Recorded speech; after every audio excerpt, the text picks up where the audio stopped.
وعليكم السلام ورحمة الله. يا مرحبا. يا مرحبا. اهلا ومرحبا. اهلا ومرحبا. مرحبا. حالك يا ابو جاب؟ حياك. كيف انت؟ كيف الاثنين؟ قابل. ليش؟ والحبو اهلا وسهلا. الله يحييك ويبقيك. علمكم؟ علم خير ما بالله، يعني قلنا نجي نرباك عين انت ولا حد تشوفنا.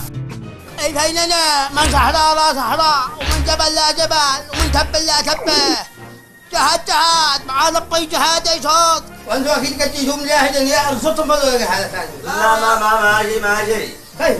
احنا وبالي لكم جبهه امانه عرضه. احنا جينا نشوف يعني نتاكد من القصه حقك الاول، نجي نسمعها سوا. لانه يوم ما جيت عندنا يوم العزاء ما استرينا. لا على بسم الله. الله يسلم عليك. كداو. سجلوا معنا الصوت الولقه. احلى جبهه اختار لكم احلى جبهه. جبهة ما احنا جينا نبشر الجبهة الأولى. احنا شي جاب لنا عن بطولتك انت واحساي اخيك سفاري. ابو حسين. الله هو بتستشهد معه. ايوه استشهد انت كنت هو هاي. صح رحمه الله.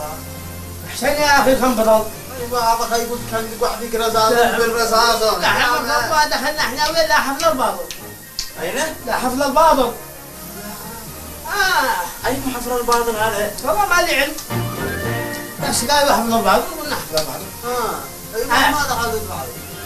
نشتغل دخلنا نجاهد. ما دخلنا نفعل. يعني الحمد لله لا هاون.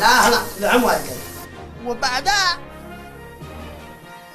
قلت احنا ماشي وقلح باللغ. الله يلحق. قلح باللغ. بس المرة الأولى هو قانص قلت.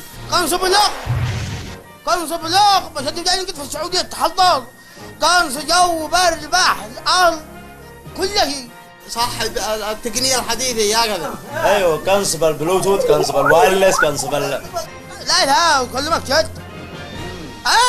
وبعدين الثاني كيف قعبنا رحمه الله الشهيد كان يجي يقول لي قل لاخوتي لا يفلتوا الجهاد، لا يفلتوا الجبهه، لا يفلتوا الميدان، لا يفلتوا السيف. من هذا يقول لك هكذا؟ حسين هكذا اقول لاخوتي لا يفلتوا الجبهه. وخالي ما قال. أتحاجج من خالي. لا وخالي لي منعك يا خال. كان يجي يقول هكذا لي منعك يا خال انت صاحبي، وعلى ان يمضي في لك بالشهداء، وعلى ان يحافظ على المسيرة القرآنية، وفالق الحياة وفالقت روحه الحياة ومات شهيدا. أنت متأكد إنه قال هكذا؟ الله المستعان قال لي هكذا. أيوه وما يسقل لك؟ أنا